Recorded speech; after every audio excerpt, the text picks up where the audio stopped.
Chapter 8 is about categorical propositions, logical relation among categorical propositions, and also how we can diagram categorical propositions and other things about the categorical propositions.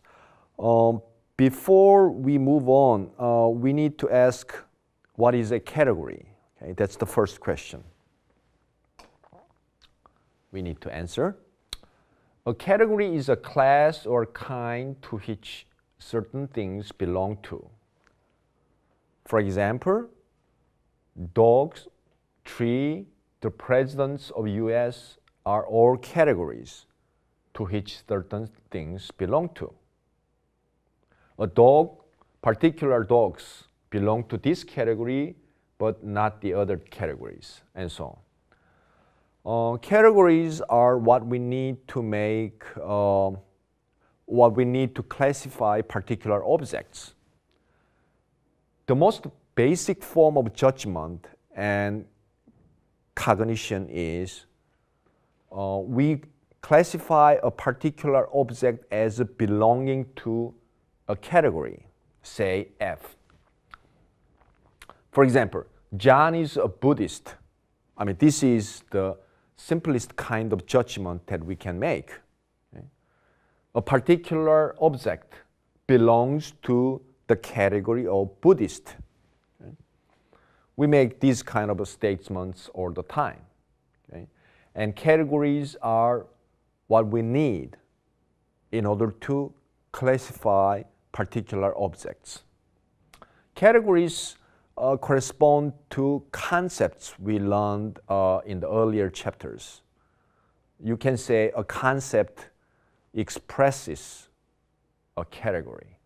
Okay. Now, what is, we have just learned what a category is. Now, what is a categorical proposition? Categorical propositions state relations between categories. Okay? John is a Buddhist, relates a particular object, John, to a category. Many statements are like that. But there are other statements which state just relation among categories. And they are called categorical propositions. Okay. Categorical propositions relate categories to each other. Okay. No particular objects. So for example, all dogs are mammals. So there are two categories here, the category of dog and the category of mammal. And this statement states a relation between those two categories by saying all dogs are mammals. Specifically, this categorical proposition says that the category dog is included in the category mammal. Okay? This later category is much extensive, more extensive than the category of dog. That's what this categorical proposition says. This is one type of categorical proposition. Are there any other types? Well, there are basically 4 standard types of categorical propositions. The one we have just seen, all SRP, is called A type. The second type is called E type. It says no S is P. For example, no cats are dogs. Okay? This categorical proposition has this form, okay? And it belongs to E type. I type is some SRP. Okay. For example, let's say some female, some singers are female. Okay, that's I type. Some SRP is you can understand as saying the same thing as there is at least one thing. There is at least one thing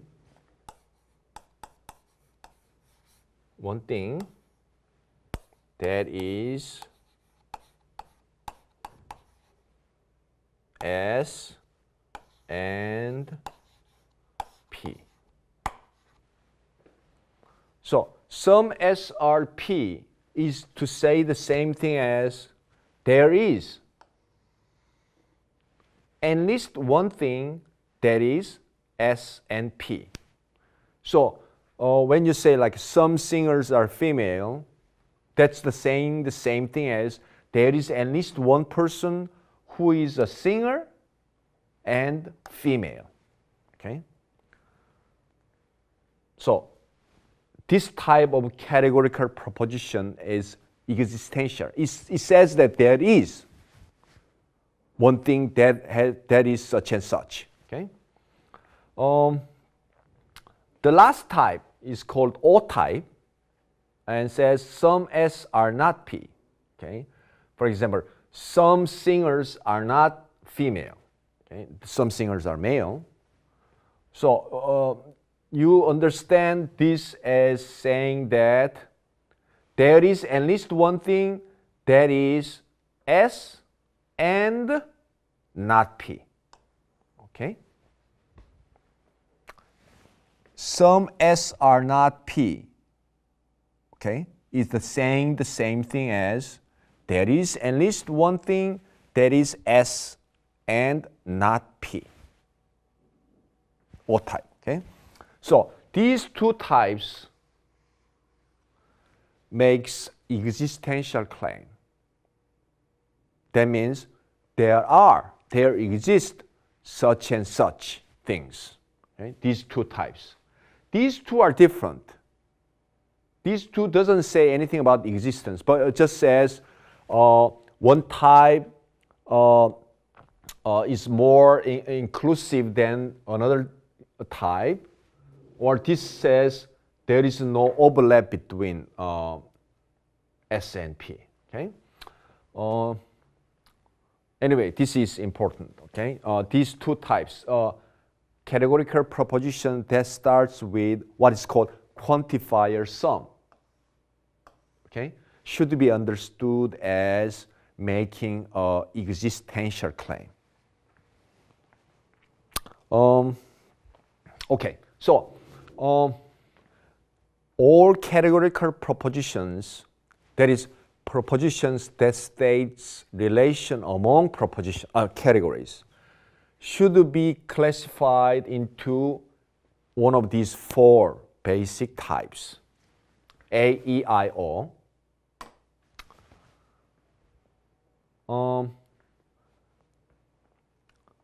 Many ordinary categorical propositions, for many of them, you may have to translate them in order to see which one of those four types, A, E, I, O, a particular sentence belongs to. Okay? So translating ordinary sentences into one of these four types, A, E, I, O, okay, requires some exercise. There are some tips that you can follow. First thing is find S and P. S is subject category. P is predicate category. Okay, you have to figure out two categories that are related in a particular sentence. And then try to find which type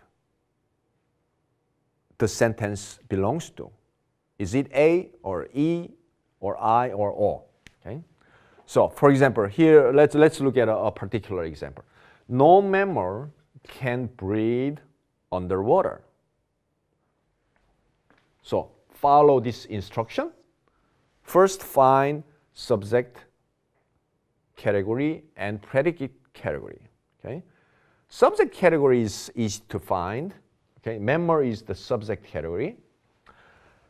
What is the predicate category? You have to translate them into noun phrase. Okay? So here, the first category is member, and this sentence relates this category to what category? And the predicate category is things that can breathe underwater. Okay? So here are two categories. Now, this sentence, no mammal can breathe underwater. Which type does this belong to? It belongs to E-type. Okay? Out of those four types, okay? A, E, I, O. So that's how you translate any categorical proposition into one of those four standard types. There are some tricky cases that we need to pay attention to. For example, what if we have a singular term in a sentence? What is a singular term? A singular term is a word that designates or refers to a single object, such as New York or Socrates. Okay? New York, this is a name of a particular single object, a geographical region. Socrates refers to a particular person who is a Greek philosopher. So how do we, for example, we have Socrates is bald. Okay? Can we translate this sentence into one of those four types of categorical propositions? Well, we can. Okay? We can. What is the subject category? Well, that's the most difficult part of this exercise. We can understand this sentence as expressing a categorical proposition by taking the subject category as things that are identical to Socrates. And this category, okay, happens to have only one member, viz. Socrates himself. Nonetheless, it's a category, okay? A category which happens to have only one member in it. And the predicate category is bold things. Okay?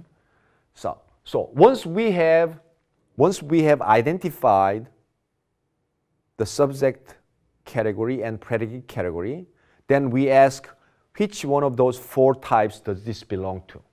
Okay? This sentence can be interpreted as saying that all things that are identical to Socrates are bold things. Okay? In that case, we can take this sentence as falling under A type. Okay? Or SRP. So you may say, superficially, on the surface, this sentence doesn't look like a categorical proposition. Okay? It doesn't look like relating two categories. Superficially, this sentence looks like relating a particular object to a category. Okay? But nonetheless, it can be interpreted as a categorical proposition, okay, by giving a proper, suitable interpretation of S and P. Okay, so can we translate a sentence containing a singular term into categorical proposition? And the answer is yes. It's possible given appropriate translation manual. Okay. Another thing that we need to keep in mind is when we translate is quantifier. Okay. Quantifiers are expressions in English that indicate how many. Okay. Like for example, or, no, some are called quantifiers. When we translate, sometimes people do not include the quantifiers in a sentence. Sometimes they omit quantifiers.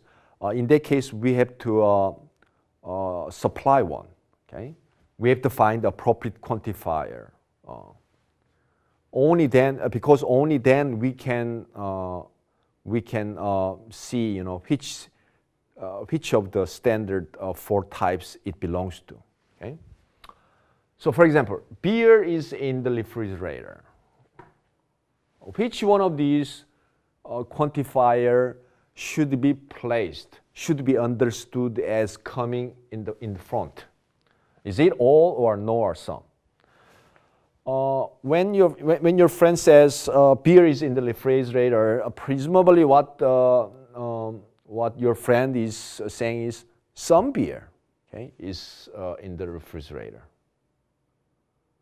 It's doubtful that your friend meant all beers. That's not probable. So some is appropriate quantifier for that sentence. So you can see then that this is subject, okay? Subject. And things that are in the refrigerator is the predicate.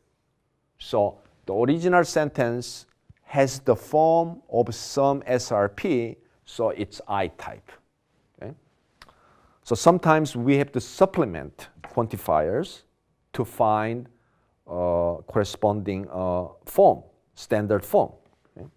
Another thing about translation is that sometimes even if this sentence is equipped with a quantifier, nonetheless it can be problematic in that this sentence can be read in 2 different ways. For example, all politicians are not crooks. What does that mean? Does that mean no politicians are crooks? In that case, it's E-type. Or it is not the case that all politicians are crooks. That is, some are not crooks. Some politicians are not crooks. In that case, it's O-type. Okay? Ordinary sentence like this are sometimes used to mean the first way or sometimes the second way.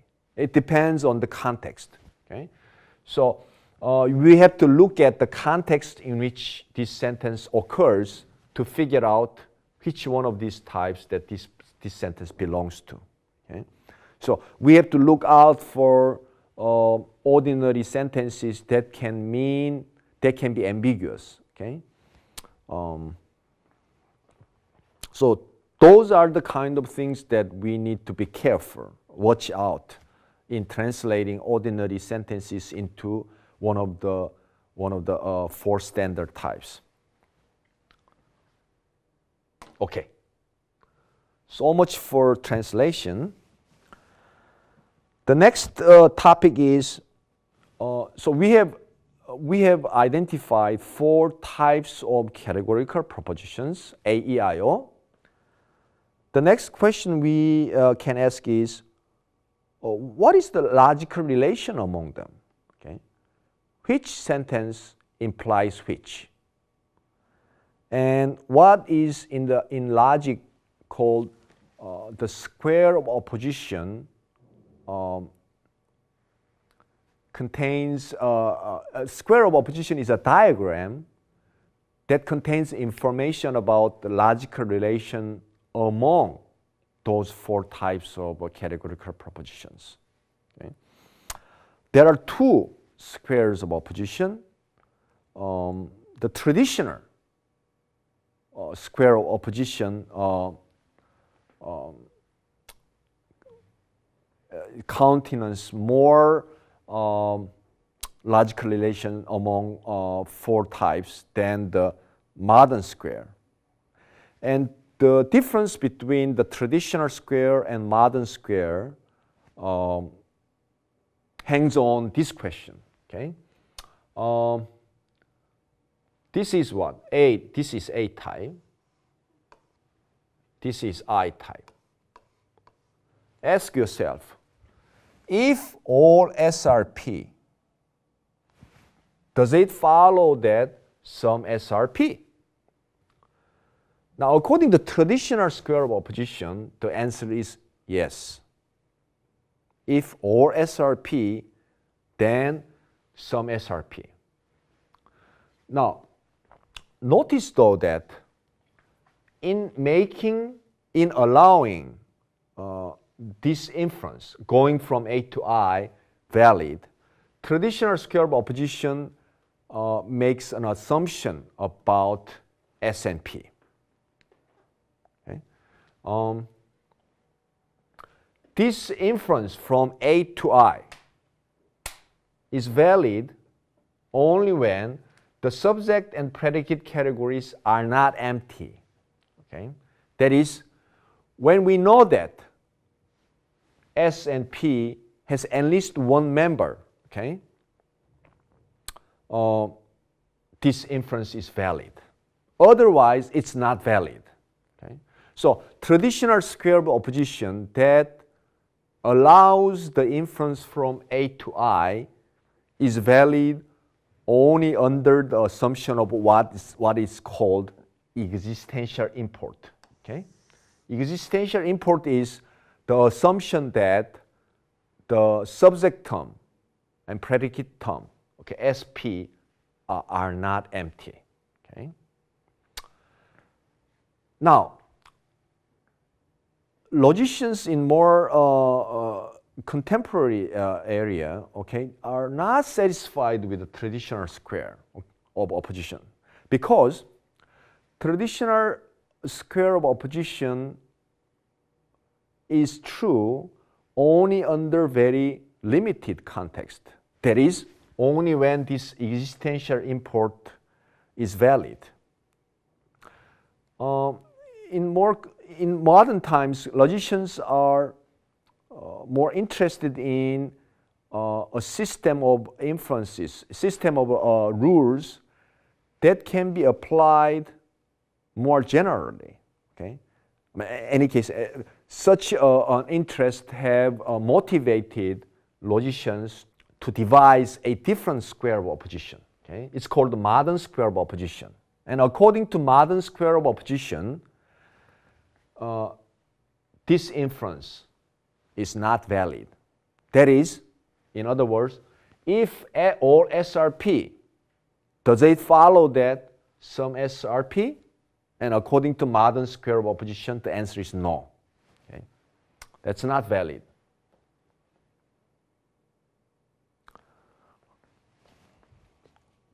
In this class, I will not require you to remember the traditional square of opposition. You can entirely ignore the traditional square and just focus on the modern square of opposition.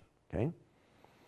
Because those two, trying to remember those two can be confusing. So I will just ask you to remember the modern square of opposition.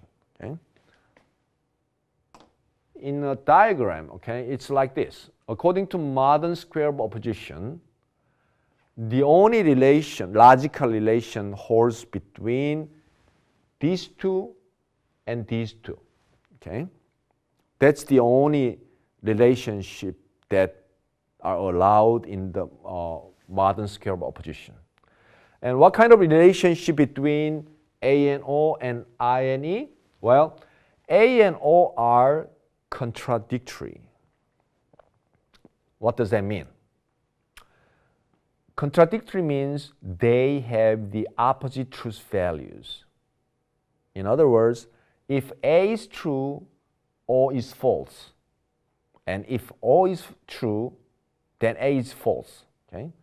They must have different truth value, okay? TF or FT. Okay? So that's the case for A and O. Okay? If this is true, then you can infer, you can conclude that this type is false.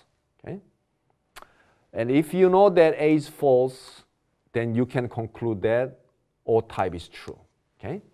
They have opposite truth value. Same thing for I and E. Okay? So if you know that, okay, say no. Okay, if you know that, say no cats are dogs. All right. You know that E type, no cats are dogs. That's true. Now, according to modern scale of opposition, E type and I type have different truth value. So since this is true, this must be false. Okay? We can check that out. Okay? What is I type? It says when the subject is cats and the predicate is dogs, I type says what? Some cats are dogs. I type. That's false, right? Some cats are dogs. That's not true. So that's how it goes, okay? These two types always have different truth values, okay? Opposite truth values. All right, modern square of opposition. The next thing in this chapter that is very important for what we will do in the next chapter is drawing these four standard categorical propositions into diagrams. Okay? We like to give a kind of a visual way of expressing these categorical propositions. Venn diagram is very useful. Okay? So we will go one by one to learn how to draw Venn diagram for these four standard types of categorical propositions. The first one, A type. All SRP, we need two circles to represent S and P. Maybe one way to do it is, for example, S. This circle represents S, and you may place the S circle inside P circle. Okay. This is one way to represent, okay, all SRP. Okay. This is fine, but there are other ways we can draw A type, and this is, we will follow a different way because we want to be consistent later. So I will explain what the other way is. Instead of this way, some of you may be familiar with, we will follow the following convention. First, we draw two circles in this way. Okay? Each of these represents subject category. Oops.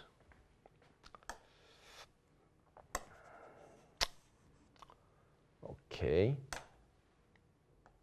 This circle represents subject category, and this circle represents predicate category.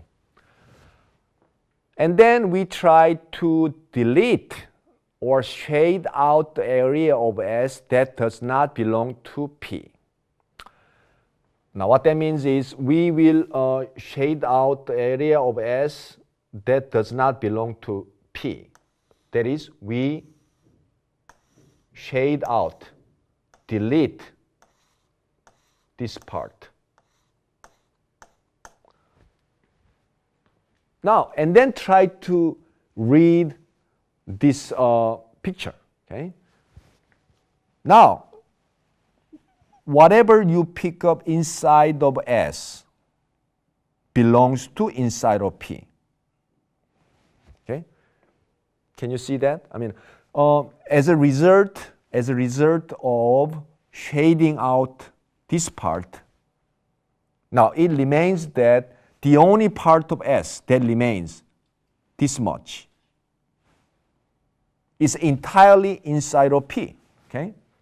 So all SRP is pictorially represented in this way.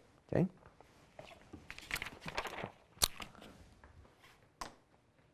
Let's say no S is P. The same thing. We draw two circles representing subject and predicate category. We do this automatically, and then we try to draw each standard type. No S is P. How do we draw this information into this picture? Well, delete the area of S that belongs to P. That is the area that overlap. Delete or shade out. Now what that means is there is no overlap between S and P because this part is gone now. Okay? So as a result, it means that no S is P. Okay? There is no overlap between S and P. So this is how you draw E-type. Okay? How do we draw I-type? Again, you automatically draw two circles S, P. Draw or insert X mark on the overlapping area. That is this area. Okay? You draw X mark here. This X mark is inside of S and inside of P. So that means some SRP. Okay? There is something that is both S and P. Okay?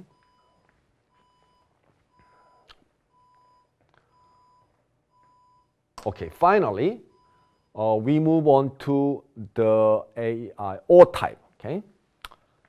Again, automatically draw two circles representing subject and predicate category. Some S are not P. Can you guess where I should draw X now? Some S are not P.